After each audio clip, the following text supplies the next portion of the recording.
During lunch, Geoffrey asked if he could answer honestly, and we said, by all means.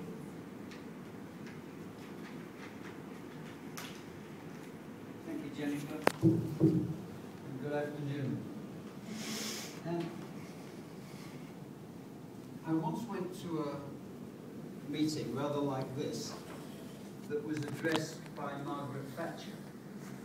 And somebody said to Margaret Thatcher, "What do you think about the future of tourism?" And she looked around the room and she said, "Well, all you people know about tourism. I know about politics. I'm going to talk about politics." And I feel a little bit like that. I'd like to answer your question, but I have a different set of perceptions from what has been said before, and from some of the things I've been seeing that I think are very relevant to the actually quite coherent group of responses that we got today. So I'll answer the question rather quickly.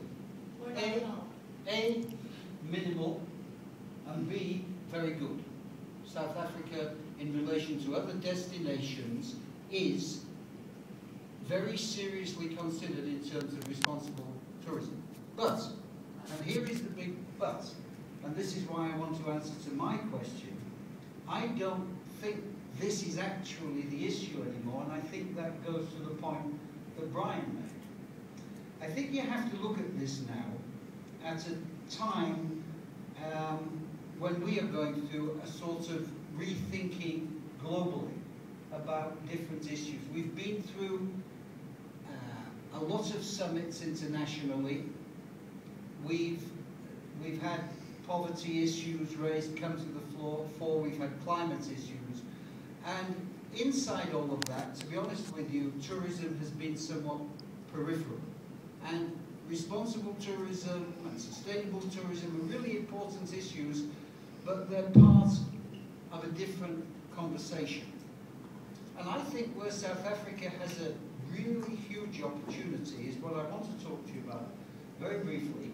And I want to defer also to my friend Sean when I talk about this, not in his capacity as a government representative, but in his academic capacity, where he and I have been working together for the past year and have recently launched a book at the Rio Earth Summit, which we call Green Growth and Travelism, and it's called Letters from Leaders because we set out a postulate and then we asked 46 leaders from inside the industry to ask how our sector can play its role in what I think is a changing dynamic, of which this is a small but important part.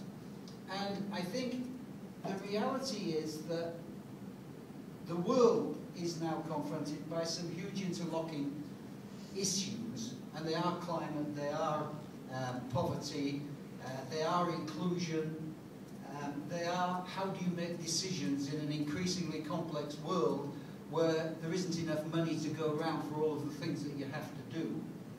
And on the other hand, our industry is kind of becoming recognized, the latest being the G20 recognition, that our sector is finally coming of age where it can really play a part in this changing paradigm.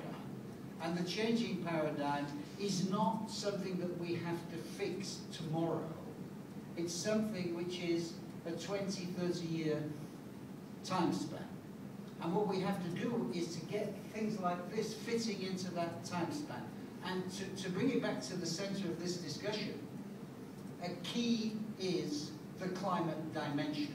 And when you talked about, there are people talking about an additional bottom line, I think we have identified in what we have written what we call quadruple bottom line.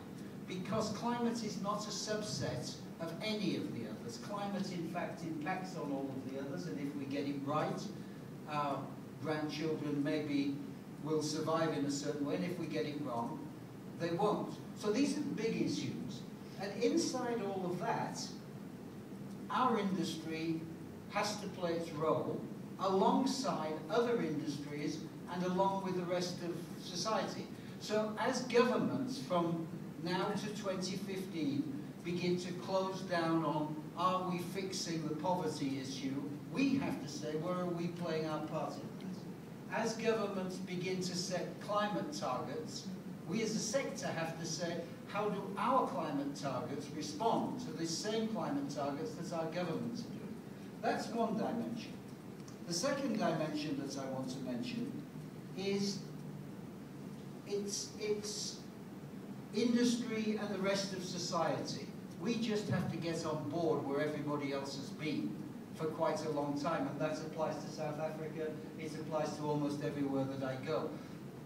Other industries have recognized that they have to make changes, and other sectors, particularly when it comes to transport, where we are involved, particularly aviation, other sectors have had to start to see how they can respond to the climate imperatives. And for various reasons, we haven't done it. Now, I believe that we will be able to respond to that, but it's a question of moving from nice aspirations to really doing concrete things, and we haven't started to do that. And the last thing that I want to say in this context, and then I want to give you one example of something that I've been involved in. The last thing is, it's all about globalization, in my view. There's a lot of big meetings with global agreements, but the real thing is, how are those global agreements taken, presented at a national level? And here I think your national tourism strategy is very good. It does give a framework, but then it's what do you do at the community level? And every community is different, and here I agree with Brian. The community solution has to be to provide a better livelihood, including sustainability, including responsibility in that community. It's the visitor economy. How do the visitors fit in with the locals, and how, when the visitors leave, have they contributed to the aspiration that the locals have to have? Because at the end, it's their place, not the place of the people who are coming in. And the last thing I want to say in this context, last year I was engaged with colleagues from a university I'm involved in Australia in what we called a 2050 roadmap for Bali in Indonesia. And we went into Bali, and what we did is we created stakeholder visioning groups of all of the local people, and we brought to their attention how the big picture developments are playing out at the local level, where their tourism growth might come from, like more Australians, more Chinese. And we asked them to frame their own vision of how they could have a responsible future development which they wanted. Well, the answer was quite interesting. They actually said, maybe we don't want so many Chinese tourists coming in because it's going to change our culture. Maybe we have to do something about mass transportation because our roads are getting blocked. And it came from them. And at the end of it, the conclusion that I reached, and I'll finish here, the conclusion that I reached is, we have an opportunity now. The past is all prologue. Towels in the bathroom, responsible tourism and everything. We have a new paradigm which is emerging, and it's a societal paradigm, not a tourism paradigm. And the opportunity, and it's not to be fixed in a week or a month or a year, it's to be fixed over a long period of time. It has to be low carbon, it has to be inclusionary, it has to be responsible, it has to take more account of local needs than it does of visitor needs, and it has to be internationally competitive, otherwise the people won't come here. And I actually think South Africa is incredibly well poised to do that. You have the tools, you have the product. Even with the air transportation, there are many ways over a 10, 20-year time frame that air transport can be made more carbon responsible and all of those things. So I'm very optimistic about it, but I'm not optimistic in terms of the small scale. I'm optimistic in terms of the big potential.